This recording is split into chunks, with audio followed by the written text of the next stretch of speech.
थाना FIA गुजरांवाला में मौजूद हैं और हमारे साथ deputy director FIA Gujranwala Chaudhry Khalid Anees sahab भी मौजूद हैं और साथ साथ इंसानी स्मगलर्स जो कि गिरफ्तार किए गए हैं और तनवीर नामी ये स्मगलर भी इस वक्त हमारे साथ मौजूद है जिसने यहाँ से आसानी इलीगल तरीके से उन बच्चों को भेजा जो कि तुर्बत सहने का शिकार थे। कैसे यहाँ से गए और पहले भी ये लोग किस तरह से यहाँ से लोगों को भेजते हैं, क्योंकि लीगली ये लोग भेज नहीं पाते तो इलीगल इतनी आसानी से ये बॉर्डर्स कैसे क्रॉस करते हैं। FIA के तफ्तीश में अभी तक क्या सामने आया है वो भी हम आपको ऑन कैमरा अभी तक दिखाते हैं। तनवीर से बात करने की कोशिश करते हैं कि ये हमें क्या क्या सच बताता है कि इसने किस तरह से यहाँ से लोगों को भेजा और अब तक कितने लोग भेज चुका है। कितनी उम्र है तुम्हारी? मेरी 33 साल। किस तरह से भेजते हो बंदे भाई? बदामपुर बदामपुर कौन है? जंग वो कहाँ पे होता है? कोयटे। तुम यहाँ से किस तरह बंदा भेजते हो, कितने पैसे लेते हो? 2.5 लाख रुपया ले आ ही इन्होंने मांग कर। ये जो कत्ल हुआ बच्चा तो जी। अच्छा। उन्होंने भेजा 2.5 लाख लेके तुमने बच्चा भेज दिया। 2.5 लाख तुमने रखे थे? नहीं, बदामपुर में थे। तो तुम्हें कितने बचे बीच में से? 2000 रुपये। 2000 फी बच्चा तुम्हें बचे? कितने बच्चे भेजे? 2। 2000 फी खाते लोगों की जानों का सौदा कर दिए हैं? यानी कि 4000 बचे ना 2 बच्चों के। तुम्हारा काम क्या होता है यहाँ से? काम क्या होता है? 2000 किस चीज का बचता है? नवा काम की चाहिए। काम होता क्या है यहाँ से? एजेंट हो यहाँ से लोगों को पास करते हो, क्या करते हो? लोगों को ढूंढते हो, उनका ज़हन बनाते हो, क्या करते हो? वही ज़हन बनाने में मैंने बस है कि हाँ। तो तुम क्या करते हो? वो तो वहाँ बैठे हैं, वो ज़हन कैसे बना सकते हैं बलूचिस्तान से बैठ के? जाहिर है जो लोकल एजेंट है उसने ज़हन बनाना ना, काउंसलिंग उसने करनी है। कैसे काउंसलिंग करते हो? क्या बताते हो? जो बंदा जा रहा होता है बाहर उसे क्या बताते हो कि तुम किस तरह से बाहर जाओगे? कुछ तो समझाते हो ना उसको, कुछ समझा के यहाँ से बंदे से पैसे पकड़ते हो ना। कोई एवं तो नहीं 2.5 लाख तुम्हारे हाथ पे रख देगा। क्या समझाते हो उसे? वही डील करते कि मैं मुझे डील करता कोई। यहाँ से किस तरह भेजते हो बंदा? यहाँ से कहाँ जाता है? कोयटे जाना है। यहाँ से कोयटा जाता है? कोयटा से आगे तुर्की जाना है। डायरेक्ट तुर्की कैसे जाते हैं कोयटा से? वो मुझे पता। तुर्की डायरेक्ट कैसे जा सकते हैं? उन्होंने पता है जगह जाएंगे। अच्छा, वहाँ से कोई और एजेंट ले देता है। आप लोगों का आपस में राब्ता कैसे होता है एजेंट्स का? कैसे राब्ता करते हो? फोन पे। टेलीफोन राब्ता होता है। अच्छा, यहाँ से आप कोयटा वाले को फोन करते हो, यहाँ से बंदे आप भिजवा देते हो। बंदों को कैसे भिजवाते हो? यहाँ से बाई एयर भिजवाते हो? नहीं, गाड़ियाँ। कौन सी गाड़ियों से? बसां। अच्छा, बसों में जाते हैं। चौधरी साहब ये ठीक कह रहे हैं? ये बेसिकली मकारी कर रहा है। अच्छा। ये उसी इलाके का रहने वाला है। अच्छा। इसकी वालदा ने, जो डिसीज पर्सन है, उनकी वालदैन भाइयों ने हमें कंप्लेंट की कि ये बंदा यहाँ से लेकर गया। इसने अभी तक सिर्फ 2 लोगों के भेजे? नहीं, ये काफी लोगों के भेज चुका है। अच्छा। ये वैसे ही मकारी कर रहा है। अच्छा। बड़ा होशियार चलाक है।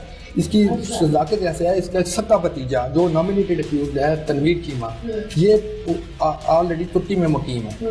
वो भी इसी तरह गैर कानूनी तरीके से गया था। अच्छा। अब वो वहाँ पर बुकिंग करता है तुर्की में। यहाँ इसको कहता है कि लोकल एरिया के जो बच्चे बेरोजगार हैं उनको बुला कर तुर्की भिजवाने का झांसा दो। ये यहाँ से बुकिंग करता है, कोयटा में एजेंट के हवाले करता है, जैसे इसने बताया बदाम खान, और एक उधर है सादत। असल में जो कोयटा के एजेंट हैं वो अपने कवर नेम पर काम करते हैं, क्योंकि उन्होंने फ्रीक्वेंट सैकड़ों बंदों का नाम दिए होते हैं, तो वो इस चीज़ को छुपने के लिए अपना कवर नेम एक इस्तेमाल करते हैं जैसे। लेकिन हमने मोबाइल से ट्रेस किया कि जैसा कि सादक को हमने अरेस्ट किया। अच्छा। इसका नाम तालब था। अच्छा। जो डिपोटीज वापस आते थे या जो जिस एजेंट पर रब्ता करते थे वो लोगों को अपना नाम तालब बताता था। यानी कि मैं अगर आपकी बात को फॉलो करूं तो जितने एजेंट्स हैं ये डिपोटीज हैं जो अभी तक वापस आए हैं। जी हाँ, ठीक, सही। तो ये 2.5 लाख जो ये यहाँ से पकड़ता था उसमें सिर्फ 2 फ्रॉड्स तक नहीं, झूठ बोलता है। ये बुकिंग का 15 से 20 हज़ार रुपया लेते हैं पर बच्चा। इसने बच्चों को समड़ियाल से उठाया, लाहौर छोड़ के आया। अच्छा। वहाँ से बसों पर बिठाया और वो कोयटा पहुंचा। कौन सी बस है जिसको बिठाते थे? सदाबहार। यहाँ से गुजरांवाला से जाती है? नहीं, लोग अच्छा, ये सही कह रहा है जी बिल्कुल सही कह रहा है। ये बात डेली एक सर्विस है इनकी, डेली बेसिस पर। तो इनका पहला होता है कि यहाँ से निकलें और कोयटा पहुँच जाए। कोयटा पहुँच कर वहाँ का एक लोकल एजेंट, जैसा कि मैंने आपको बताया कि हमने सादक को कोयटा से गिरफ्तार किया, जो बच्चों को बॉर्डर क्रॉस कराता था आगे से। अच्छा, तो आपने सादक को फिर ट्रेस किया वहाँ? हमने सादक को ट्रेस इस तरह किया, इसका नंबर हमारे पास आ गया। जब उसको हमने मोबाइल कंपनी से इसका डाटा मंगवाया तो पता चला ये तो सादक के नाम पर रजिस्टर्ड है, ताल्लुक के नाम नहीं है। उसका हमने मुकम्मल एड्रेस लिया और अपने कोटा ऑफिस से, डायरेक्टर कोटा से रिक्वेस्ट की कि ये बंदा है, ये इसका मोबाइल नंबर है। उन्होंने उसको लोकेट किया, उसके एड्रेस पर, उसके मोबाइल पर, उसको अरेस्ट करके हमारे वाले किया। ये आपने कैसे गिरफ्तार किया? ये किया कि जब इनकी डेड बॉडीज आई तो हमने इनके घर वालों से रब्ता किया। घर में तो कहराम मचा था, इनके वालिदैन जो भी हमें अवेलेबल हुआ, भाई उसका, तो उनसे पूछा कि आपका बच्चा यहाँ से किसने वर्गलाया था। तो उनके वालिदैन ने हमें इनका नाम दिया। तो ये वर्गलाते कैसे थे? ये हाँ, असल में होता ये है कि यहाँ पर काफ़ी लोग यूरोप जा चुके हैं इस रीजन के, तो उन्हीं मोहल्ले में उन्होंने आलीशान मकान बना लिए, वो सेट हो गए अच्छे वक्तों में, 80s में 90s में।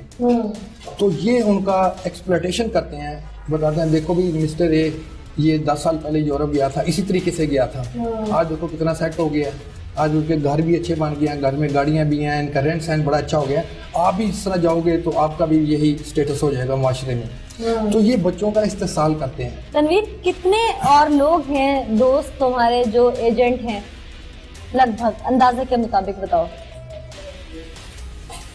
इस रीजन में? तुम्हारे अलावा और कितने लोग काम कर रहे हैं यहाँ पे जो बाहर भिजवाते हैं? किसी को देख के तो तुमने भी शोभा अख्तियार किया है ना? काफी। कितने हैं अंदाजा? तुम्हारी पहले किसी एजेंट से बात हुई थी? कभी खुद बाहर गए हो? कभी खुद बाहर नहीं गए? फिर तुम्हें कैसे पता है कि यहाँ से बाहर इस तरह जा सकता है बंदा? फिर इसका मतलब ठीक है ना कि ये हम यूं ही समझे कि तुम उन लोगों के इशारों पे काम कर रहे हो जो बाहर बैठे हैं। जी। हैं? जी। माफ कर दो। मैंने माफ करना है? वो माएँ माफ करेंगी जिनके बच्चे अब दुनिया में नहीं रहे हैं? कानून माफ करेगा? माफी किस चीज की मांग रहे हो? हैं? क्या नहीं करते? क्या काम? कानून से बचने के लिए या दिल से माफी मांग रहे हो?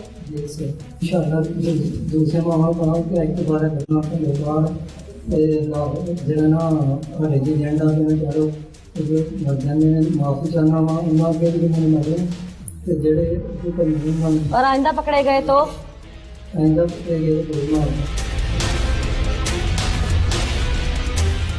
यहाँ से छूटोगे तो फिर पकड़े जाओगे ना। इतना आसान तो नहीं है ना छूटना।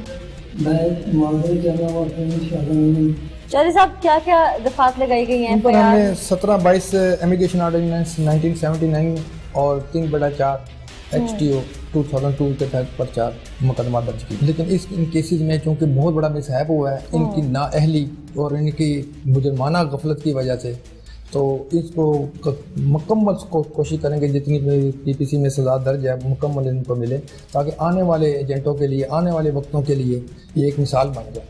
तो ये जो कत्ल हुए हैं इतने बच्चे, इसका जिम्मेदार कानूनी तौर पर किन को ठहराया जा रहा है? इसमें बेसिकली ऐसे बताया कि इन्होंने, ये बुकिंग एजेंट हैं, इन्होंने बच्चों को वर्गलाया, लालच दिया, सुहाने ख्वाब दिखाए कि यूरोप जाकर, जो तुर्की जाकर आपके हालात बदल जाएंगे, आप ही वेल टू डू फैमिली से हो जाएंगे।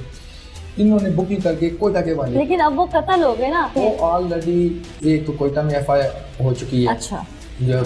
पुलिस की मदद में जो हो चुकी है, जिसमें दहशत और शरीके जुर्म ये लोग भी हैं। ये भी इसमें शरीके जुर्म है कि इन्होंने इनको वर्गलाया। नो डाउट कि FIR बहुत अच्छा काम कर रही है, और खास तौर पर ऐसे लोग, इंसानी स्मगलर जो कि इंसानों के सौदागर हैं, उन्हें गिरफ्तार भी किया गया। इस पर हम अप्रिशिएट भी करते हैं। बहुत शुक्रिया आपका भी, आपने हमें अभी तक जो चीज़ें सामने आई आपकी इन्वेस्टिगेशन में, वो आपने हमें